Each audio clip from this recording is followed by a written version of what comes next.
Before the final exams, our teacher gave us some practice questions that might appear on the test. He asked Ivy to share them with the class, but instead, she stood at the front of the classroom, tapping her head cutely. Oop, I'm so silly. I totally forgot what Mr. Anderson said. Sorry guys, he's already left for vacation. Just do your best tomorrow. After the exams ended, we found out Mr. Anderson had predicted 2 major questions, worth 27 points total. The parents went absolutely crazy.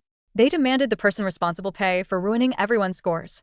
My childhood best friend, Blake, and my brother, Mason, teamed up to blame everything on me to protect Ivy. When I confronted them, they said, Ivy just got confused. It's not like she did something terrible. Why can't you be more understanding? Angry parents pushed me around. I fell into traffic and was severely injured. When I opened my eyes again, I was back on exam day. This time, I told everyone except Blake and Mason about the questions Mr. Anderson had predicted, and I pretended not to notice. When Ivy accidentally replaced all of Blake's pens with red ones, I opened my eyes to a familiar voice. It's just a few practice questions. Who cares if she forgot them? It's not like the teacher can actually predict the real test. Exactly. We don't need them anyway. I jerked my head up and saw Blake and Mason standing there, protecting Ivy. Behind them, I looked around, students chatting nervously, parents looking anxious but hopeful. Our homeroom teacher, Miss Roberts, was gently talking to students nearby. I realized I was back outside the exam hall. Before I could feel relieved, Blake grabbed my arm. Willow, are you stupid or something? Did you hear what I just said? Apologize to Ivy right now. Apologize. Just moments ago, I was lying in critical condition after being hit by a car. I could still feel the intense pain. I watched Blake and Mason coldly step over my body and walk away, carefully holding Ivy in their arms while I was left alone. Rage flooded through me. I held back the urge to confront them and asked coldly, "What did you just say?" "You don't need." Blake looked at me like I was an idiot. "Did you get hurt this morning? Weren't you just complaining that Ivy forgot the practice questions? Nobody cares about a few stupid problems." Mason pushed me impatiently, telling me to apologize to Ivy. I glanced at Ivy and caught her switching out the pens in Blake's pencil case. I smirked and pretended to check my phone for the time, quickly recording the evidence. "If you don't care, fine. Exams starting soon. I don't have time for this." I turned toward Miss Roberts and quickly created a new group chat on my phone. A class group without Ivy, Blake, and Mason. I typed out both major math questions Mr. Anderson had given us and hit send. The group exploded with excitement. Everyone kept thanking me. Nobody noticed or cared who was missing from the chat. Math problems worth 27 points total. They didn't want them? Fine. Plenty of other people did.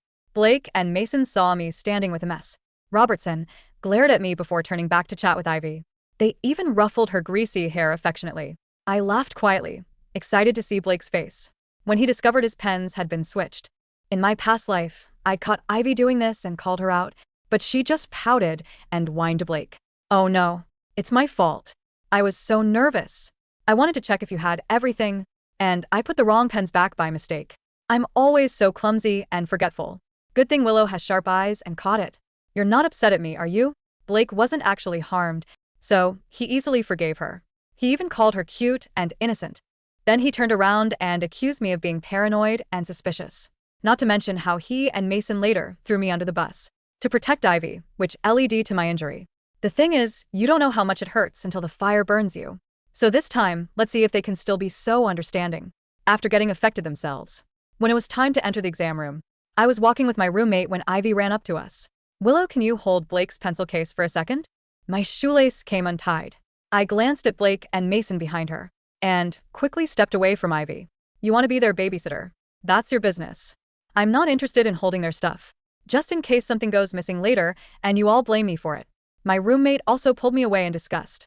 "Bad luck magnet. You mess things up all the time. And now you want to ruin our exams too? Let's go." Except for those 2 idiots, Blake and Mason, nobody in our class liked Ivy. She had a terrible reputation. If I'd actually taken Blake's pencil case. Once we sat down in the exam room with Blake and Mason's tempers, they'd definitely freak out when they discovered all red pens. Then Ivy would helpfully remind them of something, and I probably wouldn't even be able to finish my exam this year. Besides human proctors, they were using AI surveillance for the first time. Any suspicious movement or disruption would get you kicked out. Affecting Blake and Mason was enough. After all, they said they didn't care. I found my seat easily. Soon, Blake and Mason strolled in casually. Ivy followed behind them, looking innocent. They'd barely sat down when the bell rang. The proctor walked in and started distributing test papers. The moment the papers reached each student, Blake angrily slammed his pencil case on his front desk. What the heck? Where are my pens? The next second, an alarm went off. The proctor's face darkened as she ordered both students to freeze. Within 30 seconds, the roaming supervisor entered the room to investigate what's going on. But Blake was too arrogant. Right in front of the proctors, he tried to take the pen from the student in front of him. As expected, the proctor immediately decided to remove him from the exam room. His test for this subject was voided. Blake refused to accept it. On what grounds? Do you know who my father is? The test hasn't even started yet. I was just asking to borrow a pen. How is that against the rules? I suppressed my laughter and looked down at my test paper. Security quickly arrived and escorted Blake out. The room finally returned to quiet. After confirming that during those 2 minutes and 56 seconds of chaos, no other students had communicated with each other, the proctor decided the exam would continue. I pushed down my joy and calmly worked on my test. Only after the exam ended did I turn to look at Ivy in the corner. I walked up to her and said quietly, "Ivy, you know there are cameras inside and outside the exam room, right? I wonder what excuse you'll come up with this time." Ivy trembled, then started playing dumb again. "Willow, what are you talking about? Blake got his test score canceled. I feel terrible about it. But you're his childhood friend. How can you be so happy about his misfortune?" I gave her a meaningful smile and said nothing more. Did she really think this wouldn't affect her? I walked out of the exam room and ran right into Blake and Mason talking. "Willow, it was you, wasn't it?" Blake rushed toward me, angrily, trying to grab me. I pushed his hand away without hesitation and moved back. "If you've got a problem, go to the hospital. Don't lash out at everyone you see. If you really were set up, call the police, check the security footage, and find who's responsible." Blake laughed bitterly. "Stop pretending. Who else would be vicious enough to frame me besides you?" I ignored him and walked toward the exit. I found Miss Roberts, got my phone back, and posted the video I'd secretly recorded to the class group chat. Blake's face changed completely when he saw it. His face twisted with rage, and without hesitation, he confronted Ivy aggressively. "You dared to mess with me?" I couldn't help but laugh out loud. "See? You don't know pain until you get affected yourself." He used to be so protective of Ivy. Now he's ruthless. My dear brother. Mason seemed to have convinced himself to play hero, gloating as he became Ivy's white knight. He stood up for her. "How could you be so harsh with Ivy? That's too much." Ivy obviously didn't mean it. "You got your score canceled because you disrupted the exam. You can't blame Ivy for that." Ivy hid behind Mason with red eyes, crying pitifully. "It's all my fault. I was so focused on memorizing those poems. I just forgot. You know, I have a bad memory." "I really didn't mean to." "I'm not as sharp as Willow. If it were her, she definitely would have remembered to remind you." Mason immediately caught on and helped shift the blame to me. Blake, looking for someone to take his anger out on, rushed toward me without thinking. I stayed calm and spoke before he could. "I know you want to thank me for helping you catch the real culprit." "You're welcome." Blake froze. I turned and told Miss Roberts everything, including the video evidence I'd accidentally captured. Miss Roberts's face turned dark when Ivy slowly walked over, expecting to see me get in trouble. She was met with Miss Roberts scolding her instead. I waved goodbye to Ivy with a smile and left. How they'd handle this now wasn't up to Blake and his friends anymore. The class was thrilled about Blake's situation, especially since students from the same exam room had secretly filmed the three of them arguing. Everyone used lunch break to mock them in the group chat. The toxic trio is falling apart. They always acted high and mighty when trouble didn't affect them. Serves them right. Ivy is so manipulative. And those two still call her cute and say her clumsiness makes them want to protect her. Gross. During our first practice exam, Ivy deliberately poured hot water on everyone's test papers. When we confronted her, Blake and Mason accused us of targeting her. And that time, our class represented the school at the city performance. He cried right before saying she accidentally damaged all the costumes. If Willow hadn't contacted backup in time, we would have embarrassed ourselves in front of everyone. I ate my noodles while watching them vent in the group chat. Ivy didn't dare say a word. Blake stayed silent too. Only Mason kept defending Ivy. "I guess this is what they call betraying the whole world for you. Wonder if he'll still be smiling when things affect him." 2. After lunch break, I arrived at the exam hall entrance to find a crowd gathered. In the center, a familiar figure was yelling loudly, "Stop crying. I'm asking you about my admission ticket." "Where's my admission ticket? What's your brain for? All you do is cry." I leaned against the pillar, arms crossed, watching the show. Mason, usually the picture of composed, brotherly affection, looked like a feral animal. He was tearing through his backpack, dumping books and notes onto the dirty concrete. Think, Ivy. Think. Mason roared, grabbing Ivy by her shoulders and shaking her. I gave it to you to hold while I tied my shoe. Just like Blake gave you his pencil case. Where is it? Ivy was sobbing so hard, she was hyperventilating. I don't know. I put it in my pocket. Or maybe I held it. I was watching a butterfly and then Mason. You're hurting me. A butterfly? Mason looked like he was about to have a stroke. My future depends on this exam, and you were watching a butterfly? I chuckled. The sound carried over the murmuring crowd. Mason's head snapped toward me. His eyes were red, filled with panic and misplaced rage. Willow. He lunged at me. You took it, didn't you? You walked past us earlier. You stole my admission ticket just to spite me because of what happened with Blake. The crowd quieted down. This was the Mason they knew, always finding a way to make me the villain. Check your pockets, Mason, I said calmly, not moving an inch. I haven't been within 10 feet of you since I walked away from Ivy earlier. But I did see Ivy stop by the recycling bins near the cafeteria to throw away a wrapper. Ivy froze. Her crying ceased for a split second, replaced by sheer terror. Mason didn't wait. He sprinted toward the cafeteria, his expensive dress shoes slamming against the pavement. He returned 2 minutes later, holding a crumpled, coffee-stained piece of paper. It was torn right through the barcode. He stared at it, his hands trembling. The admission scanner wouldn't read this. It was garbage. Ivy stammered, shrinking back. I thought it was just a receipt. Mason, I'm sorry. I'll fix it. I'll tell the proctor. You thought my admission ticket was a receipt? Mason whispered. The bell rang. The warning bell. 5 minutes to get inside. He didn't have time to argue. He ran toward the exam hall entrance, pleading with the security guard. I watched as the guard shook his head firmly. No valid ticket, no entry. The AI gates wouldn't open for a damaged code. Mason fell to his knees as the final bell rang. The heavy doors slid shut, sealing his fate. He had missed the English literature exam, a core subject. I looked at Ivy. She was standing there, wringing her hands, looking at Mason's slumped back. When she felt my gaze, she looked up, her eyes flashing with a sudden, sharp malice that vanished as quickly as it appeared. You did this, she mouthed at me. I smiled, tapped my wrist where a watch would be, and walked past her. I didn't do anything, Ivy. I just didn't stop you. The next day was math. The big one. The one Mr. Anderson had predicted.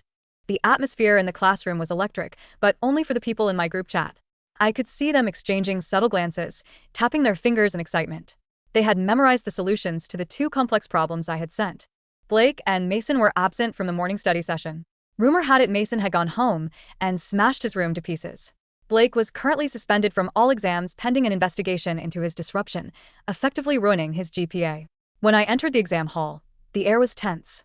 Mason had somehow petitioned for a temporary emergency ticket for the remaining exams, but his eyes were hollow, dark circles bruising the skin beneath them. He looked like a ghost. Ivy sat 3 rows behind me. I focused. The test began. I flipped to the last page immediately. There they were. Question 24 and question 25. The wording was slightly different, but the logic and the numbers were exactly what Mr. Anderson had predicted. 27 points. I solved them in 10 minutes.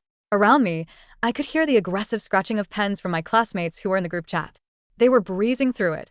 Then I heard a groan. It was Mason. He was staring at the last page, clutching his hair. He hadn't been in the chat. He hadn't studied these specific obscure theorems because he had spent the last 24 hours comforting Ivy and screaming at the school board to reinstate Blake. He looked around, panic rising in his chest. He saw the girl next to him writing furiously.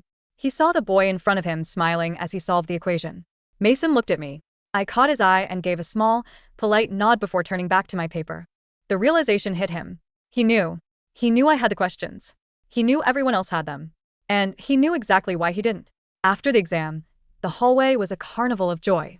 Willow, you are a goddess, the class monitor shouted, high-fiving me. That was exactly what you sent. I would have failed that section, if not for you. 27 points in the bag, another student cheered. Mason stood by his locker, watching us. Ivy was clinging to his arm, whispering something, but for the first time, Mason pulled his arm away. You knew, Mason rasped, walking over to me. The crowd parted, sensing the tension. You knew those questions would be on the test. Mr. Anderson told you. He told the whole class. I corrected, my voice smooth. Well, the class that actually listens. I sent them to the group chat. The one you aren't in. Why didn't you tell me? He shouted, his voice cracking. I'm your brother. And Blake is my childhood friend. I shot back, my voice turning icy. But when I was hit by a car in another life, when I was hit by a car in my nightmares, you two walked away. You prioritized her. I pointed at Ivy. You said you didn't need my help. You said I was annoying. So, I respected your wishes. You petty. Mason raised a hand. Immediately, 3 guys from the basketball team stepped in front of me. Back off, Mason, one of them warned. She saved our grades. You want to touch her, you go through us. Mason looked at the wall of students defending me. He looked at Ivy, who was hiding behind him, looking useless. He spat on the ground and stormed off. That evening, my house was a war zone. My parents were sitting on the couch, their faces thunderous. Blake's parents were there, too. And of course, Mason was pacing the floor. Willow. My mother screamed as soon as I walked in. What have you done? I took an exam, I said, dropping my bag. I think I got an A. Don't play dumb, Blake's father roared. He was a powerful man, used to getting his way. Blake has been barred from the rest of the exams. Mason missed his English test. And now Mason says you withheld study materials from him? You ruined your brother's future, my father added. How could you be so selfish? You created a separate group chat just to exclude them? I looked at them. In my past life, these people had bullied me into submission. They had forced me to apologize to Ivy while I was in a hospital bed. Not this time. I didn't ruin anything, I said, walking to the TV and plugging in my phone. Technology is a wonderful thing. Let me show you why your sons are failing. I played the video of the pen incident first. This is Ivy switching Blake's pens. Blake was too busy calling me paranoid to check his own equipment. That's on him. Blake's mother gasped. That girl, why did she do that? Because she's clumsy? Or maybe because she likes drama, I shrugged. Then I played the audio recording from the hallway, the one where Blake and Mason told me to apologize and that they didn't care about stupid practice questions. Nobody cares about a few stupid problems. Blake's voice rang out clearly from the speakers. Apologize to Ivy. And here, I pulled up the chat logs on the big screen. I didn't kick them out. They left the original class chat months ago because they said we were annoying. I made a new chat to discuss math. I'm not their babysitter. Mason is 18. If he can't manage his own admission ticket or study for a test without his little sister holding his hand, he deserves to fail. My father stood up, face purple. He is your brother. You should have made sure he knew. Like he made sure I was okay when I fell into traffic? I snapped. The room went silent. I hadn't told them about the dream, but the metaphor landed. They bullied me. They ostracized me. They chose Ivy. Now, they are suffering the consequences of Ivy's incompetence. If you want someone to blame, look at the girl you've all been coddling. I turned to Blake's parents. Your son assaulted a proctor. That's on video, too. Do you want me to play that? Or are you going to stop yelling at me and go hire a lawyer? Blake's father looked at the screen, then at Mason, and finally at my parents. He stood up, buttoning his suit jacket. We're leaving. And we're having a long talk with that girl's parents.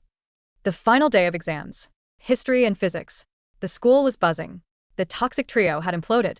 Blake was at home, grounded and facing a disciplinary hearing. Mason was a nervous wreck, needing perfect scores today to salvage any hope of a decent college. And Ivy was desperate. She cornered me in the bathroom before the physics exam. Her eyes were puffy, but there was a sharp, dangerous edge to them. You think you've won, she hissed. It was the first time she dropped the baby voice. I'm not playing a game, Ivy. I'm just living my life. You're the one playing games. Mason is going to hate you forever, she said. I don't care, I replied, washing my hands. I don't need a brother who treats me like dirt. I'm going to fix this, she said, reaching into her pocket. I'm going to prove that you're just as bad as me. She lunged. She didn't try to hit me. She tried to shove something into my blazer pocket. A cheat sheet. A classic setup. I caught her wrist. Did you forget? I whispered, leaning in close. I told you. There are cameras. I pointed to the corner of the bathroom ceiling. A new security dome had been installed there last week to prevent vaping. Ivy's face went pale. But, I shoved her away. Go ahead. Scream. Cry. Tell everyone I hit you. Let's check the footage. She fled the bathroom. I thought that was the end of it, but Ivy was like a cockroach. She didn't give up. During the physics exam, I sat 2 rows away from her. Mason was across the room. Halfway through the test, the AI surveillance system flagged a disturbance. A red laser light pinpointed a desk. It wasn't mine. It was Mason's. Stop writing, the robotic voice of the proctor system announced. Unauthorized device detected. Mason looked up, bewildered. What? The human proctor walked over. Stand up, Mason. I don't have anything, Mason pleaded. The proctor checked under his desk. Taped to the underside of the chair, not the desk, but the chair Mason was sitting in, was a smartphone. It was on, displaying physics formulas. "This isn't mine," Mason screamed. "I swear." "It's streaming," the proctor noted. "Someone is sending answers to this phone." They checked the connection. It was paired to Ivy's phone. The entire exam hall turned to look at Ivy. She was frantically trying to hide her phone under her leg. Here is what had happened. Ivy, in her twisted logic, thought that if she helped Mason cheat and get a perfect score, she could redeem herself for losing his ticket. She had taped the phone there during the break, thinking she was being a savior. "Ivy," Mason whispered, staring at her. "What did you do?" I wanted to help you," she wailed, standing up. "You were so stressed. I just wanted you to pass. You got me expelled." Mason roared, lunging over the desk. Security swarmed in. The fallout was nuclear. Because of the strict AI surveillance and zero-tolerance policy, both Mason and Ivy were immediately escorted out. Their scores were voided. They were banned from taking state exams for 3 years. Mason's academic life was over before it began. I finished my exam. I walked out into the sunshine, feeling lighter than I had in 2 lifetimes. Outside the school gates, the scene was chaotic. Blake's parents were screaming at the principal. Mason was sitting on the curb, head in his hands, weeping. My parents were standing over him, looking aged and defeated. And Ivy? She was standing alone. Mason wouldn't look at her. Blake wasn't there. Her cute, clumsy act had finally cost everyone everything. I walked past them. "Willow." My mother called out. "Willow, please. You have to talk to the principal. Tell them it was a mistake. Tell them Mason is a good boy." I stopped and turned around. I looked at my brother, the boy who had watched me bleed out on the asphalt in another life and worried about Ivy's shoes. He is a good boy, I said. But he made a bad choice. He chose her. I pointed at Ivy. "And as you always told me, Mom, you are the company you keep." I turned and walked toward the bus stop. Miss Roberts was there organizing the students. She saw me and smiled. "Excellent work this week, Willow," she said. "I saw your prelim scores. You're top of the class." "Thanks, Miss Roberts," I smiled. "By the way," she lowered her voice, "the university scout who was here? He asked about you. He wasn't interested in the drama, just the results." I looked back one last time. Mason was screaming at Ivy now, blaming her for everything. Ivy was crying, but no one was stepping in to comfort her. The parents were arguing with each other. The toxic trio was shattered, eating each other alive. I put my headphones on, playing a cheerful song, and stepped onto the bus. 6 months later, the acceptance letter came in a thick envelope. Stanford University. I packed my bags. The house was quiet. Mason was working at a local warehouse. He had become bitter, angry, and silent. He blamed me, he blamed the school, he blamed the world, but mostly he hated Ivy. He had finally seen her for what she was, but the price of that lesson was his future. Blake had been sent to a strict boarding school overseas by his furious father. We hadn't spoken since the exam. Ivy had transferred schools. Rumor had it she tried her clumsy, cute act at the new school, but the video of her sabotaging the exams had gone viral locally. She was a social pariah. I dragged my suitcase downstairs. My parents were in the kitchen. They looked tired. They didn't scold me much anymore. They were terrified I would leave and never come back, which was exactly the plan. "I'm leaving," I said. Do you need a ride to the airport?" my dad asked awkwardly. "No," I said. I called a cab. I don't want to be late. A horn honked outside. I opened the door. The fresh air hit my face. It smelled like freedom. As I walked down the driveway, Mason came out to the porch. He looked thin and tired. "Willow," he called out. I stopped, but didn't turn around. "I'm sorry," he said. It sounded forced, bitter, but it was there. For the accident. For everything. I thought about it.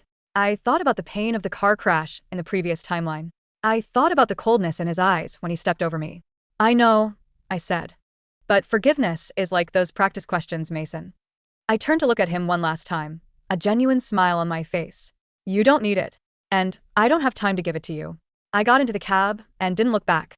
The car drove away, leaving the house, the brother, and the toxic memories in the dust. I had a life to live, and for the first time, it was entirely mine.